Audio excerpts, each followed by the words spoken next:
two, three, funk it.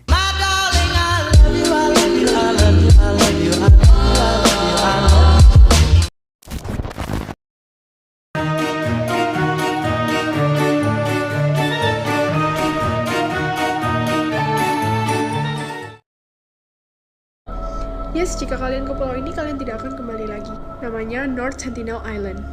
Pulau ini terletak di antara Myanmar dan Indonesia. Pulau ini dihuni oleh orang-orang yang paling primitif sedunia. Jadi nggak ada modernisasi di sana.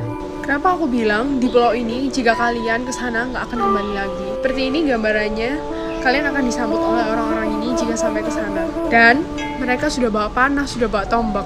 Jadi dulu waktu tsunami Samudra Hindia 2004, ada orang yang mau membantu di pulau ini.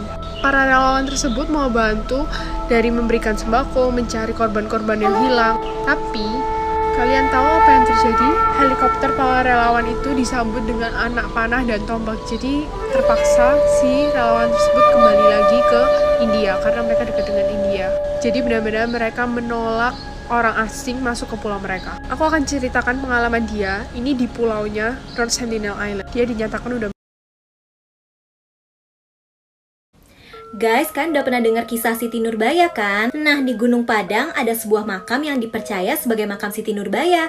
Yang orang Padang tahu nggak nih? Menurut warga sekitar situ yang namanya Bang Udin, di area makam itu ada hantu yang berwujud kakek tua dan juga manusia tanpa kepala. Bahkan Bang Udin ini pernah didatengin langsung sama kakek tua penunggu. Orang-orang sering datang ke sini untuk berziarah atau bertapa, tapi banyak yang malah kesurupan. Makanya orang yang datang ke sini dilarang berkata-kata kasar, apalagi bersikap tidak sopan. Pengunjung juga nggak boleh sembarang coret-coret atau berfoto di makam ini.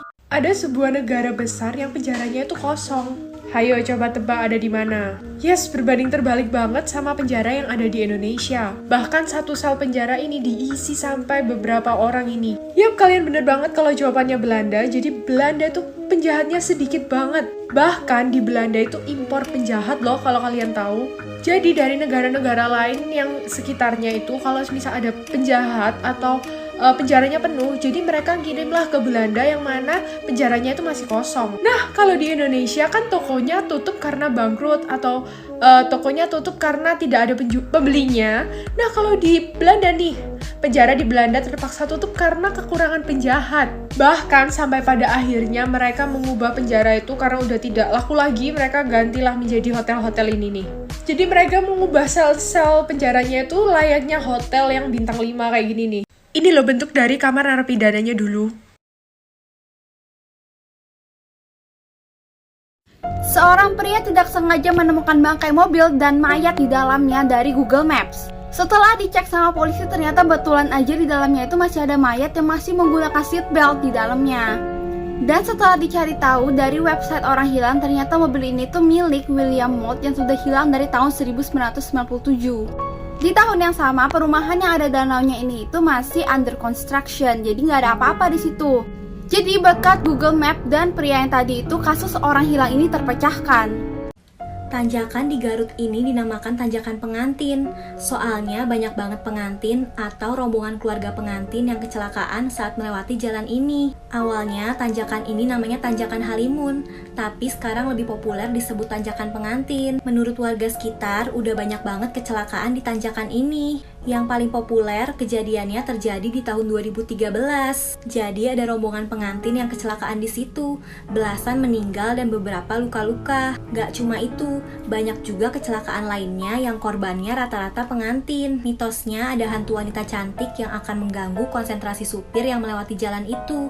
Makanya jadi kecelakaan. Masyarakat di situ percaya, katanya supaya selamat, pengantin yang mau melewati tanjakan ini harus turun dari mobil dan jalan kaki aja. Serem juga ya tanjakan ini. Tol pertama di Indonesia di mana ya? Yuk cari tahu di mana tol pertama di Indonesia. Jadi tol pertama di Indonesia adalah di Tol Jagorawi. FYI buat kalian yang nggak tahu kepanjangan tol itu apa, kepanjangannya adalah Text on Location. Tol Jagorawi ini diresmikan oleh Presiden Soeharto pada tanggal 9 Maret tahun 1978. Tol pertama ini itu panjangnya kisaran 59 km. Tapi di balik megahnya Tol Jagorawi pada saat itu, pembangunannya tuh memakan banyak korban. Maka dari itu, Tol Jagorawi ini menjadi saksi bisu dari perjuangan mereka untuk membangun tol pertama di Indonesia. Di lain sisi juga banyak cerita mistis yang bertebaran tentang Tol Jagorawi ini. Yang paling sering kita dengar adalah ada beberapa mobil yang tidak ada orang yang mengemudi, tapi mobil tersebut bisa jalan sendiri. Konon ada beberapa titik yang para pengemudi harus berhati-hati, yaitu pada kilometer 13, 26, 39, dan 50. Siapa yang nyangka sih kalau pulau seindah ini menyimpan sejuta misteri? Nyatanya, pulau cantik yang berbentuk seperti Pulau SpongeBob yang bernama Pulau Manimbora ini ditemukan banyak sekali tengkorak, tulang belulang, dan juga nisan. Jujur aja guys, waktu pertama kesini aku nggak dikasih tahu sama guide-nya kalau sebenarnya Pulau Manimbora adalah perkuburan milik masyarakat suku Bajau yang tinggal di Pulau Balikukup. Dan cerita seru lainnya adalah walaupun mayat sudah dikuburkan di pulau ini, tapi tengkorak dan tulang belulangnya suka kembali ke Pulau Balikukup dan dipercaya oleh penduduk sana itu artinya rindu kampung halaman. Makam berkelabu kuning ini dipercaya bekas ritual karena mereka selalu melakukan ritual setiap 1 tahun sekali. Pulau Manimbora yang cantik ini terletak di Kalimantan Timur. Untuk tahu fakta lebih lengkapnya, kalian bisa riset sendiri atau kalau kalian tahu ceritanya silahkan tulis di kolom komentar. Gimana guys? Setelah aku ceritain tentang faktanya Pulau Manimbora, kalian masih mau gak sih main ke sini, main di pantainya, dan foto-foto di sana? Kasih tahu di kolom komentar ya.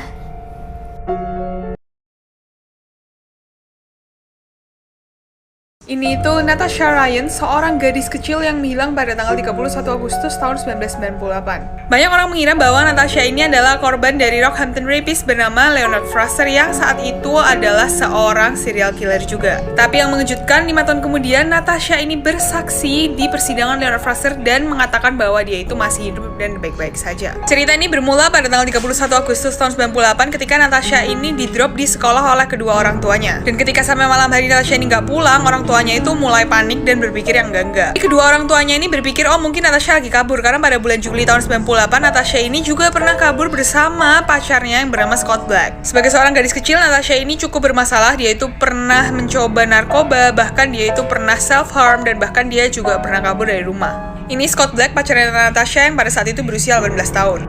Polisi itu berasumsi kalau misalnya Natasha itu ada di rumahnya Scott. Jadi ketika polisi menyamperi rumahnya Scott, Scott itu memberikan polisi untuk menggeledah rumahnya Scott dan polisi juga tidak menemukan Natasha di situ. Kemudian kota Queensland di Australia itu mengadakan pencarian yang sangat-sangat besar dengan imbalan $400.000. Kemudian pada tanggal 7 September tahun 2001, Leonard Fraser ini ditangkap atas tuduhan pembunuhan Keira Steinhardt berusia 9 tahun. Dan waktu ditanyain polisi, Leonard ini mengaku kalau misalnya dia itu juga membunuh 5 gadis lain, cuma dia nggak mau ngasih tahu di mana. Sebenarnya Leonard ini melakukan itu karena dia itu emang ingin mempermainkan polisi. Polisi melakukan pencarian untuk tubuh-tubuh korban dari Leonard, cuman anehnya Natasha itu nggak ditemukan tubuhnya. Akhirnya setelah 3 tahun melakukan pencarian, orang tua Natasha itu udah menyerah. Tapi sayangnya hubungan kedua orang tua Natasha ini tidak bisa membaik setelah kehilangan Natasha. Jadi kedua orang tua Natasha ini memutuskan untuk bercerai. Dan memutuskan untuk melakukan upacara kematian untuk Natasha pada saat usianya beranjak 17 tahun, tepatnya tanggal 9 Mei tahun 2001. Dan soal Fraser, akhirnya polisi itu menambah hukuman dia atas tuduhan pembunuhan Beverly Leggings, Sylvia Benedetti, dan juga Julie Turner. Dan pada tahun 2003, polisi ini menerima surat dari orang yang tidak dikenal yang berbunyi, Natasha masih hidup dan baik-baik saja. Jika kamu ingin tahu keberadaan Natasha di mana, silahkan hubungi, ada nomor teleponnya. Dan ketika dihubungi oleh polisi, ternyata itu adalah nomor telepon rumah Scott. Dan ketika polisi pergi ke rumah Scott, polisi ini menemukan Natasha yang sedang bersembunyi di dalam lemari. Jadi hal pertama yang harus dilakukan Natasha adalah dia harus bersaksi di persidangan Leonard Fraser. Bahwa dia tidak tahu siapa itu Leonard Fraser, bahkan dia juga tidak mengenal Leonard Fraser. Dan Natasha ini juga bilang ke polisi kalau misalnya sebenarnya aku tuh pingin banget ngasih tahu orang tua aku, cuman pada saat itu kasusnya udah gede banget dan aku jadi takut. Jadi Natasha ini hidup di dalam kegelapan selama 4,5 tahun, gila. Dan alasannya adalah karena dia itu gak suka sama mamanya yang terlalu strict terhadap dia. Soal Natasha dan Scott, akhirnya mereka menikah pada tahun 2008 lalu dan memiliki 3 orang anak. Kalian bingung gak sih kalau ngeliat kuburan yang kayak gini? Jadi di atas kuburan ini ada patung seorang pria yang sedang berbaring sambil memegang kepala wanita yang gak ada badannya. Nah, makam unik ini tuh milik seorang musisi dan aktor yang bernama Fernand Arbelot. Sebelum meninggal, dia punya permintaan yang romantis tapi aneh. Jadi dia tuh punya seorang istri yang sangat cantik. Dan dia bilang kalau dia pengen terus-terusan mandangin wajah istrinya meskipun dia udah meninggal. Jadi yang potongan kepala ini tuh wajah istrinya. Gimana guys, menurut kalian patung ini romantis atau malah ngeri? Cara gila El Chapo keluar dari penjara untuk yang kedua kalinya. Yakin banget banyak banget dari kalian di sini yang udah tahu siapa itu El Chapo. El Chapo itu adalah raja narkoba Meksiko. Pada tahun 1993 akhirnya El Chapo ini ditangkap di Guatemala atas tuduhan pembunuhan dan juga penyelundupan obat-obatan terlarang. Dan juga El Chapo ini dijatuhi hukuman selama 20 tahun. Tapi El Chapo ini berhasil kabur pada tahun 2001 setelah ia berhasil menyuap sipir penjara. Namun El Chapo kembali tertangkap di tahun 2014 dan dimasukkan ke salah satu penjara di Meksiko dengan keamanan terketat. Tapi sama lagi El Chapo nggak bertahan lama di dalam penjara. Pada tahun 2015 El Chapo ini berhasil kabur. Pada saat El Chapo ini ditangkap, pesuruhnya itu membeli rumah yang jaraknya hanya 1,6 km dari penjaranya El Chapo. Namun ada rencana lain di balik pembelian rumah itu. Sebenarnya mereka berencana untuk menggali dan membuat terowongan yang menembus ke dalam penjaranya El Chapo. Mereka itu bekerja dengan sangat pelan-pelan agar tidak menimbulkan suara yang terlalu kencang. Akhirnya setelah mereka bekerja selama 16 bulan, terowongan itu pun jadi dan saatnya El Chapo untuk kabur. Jadi terowongan ini tuh emang udah dibuat tinggi, besar, lebar itu sesuai ukuran badannya El Chapo. Nah, bahkan seluruh anggota El Chapo itu sudah mempersiapkan sebuah motor di dalam terowongan itu untuk El Chapo gunakan kabur dari penjara tersebut. Kalian bisa lihat video ini tuh real CCTV footage-nya.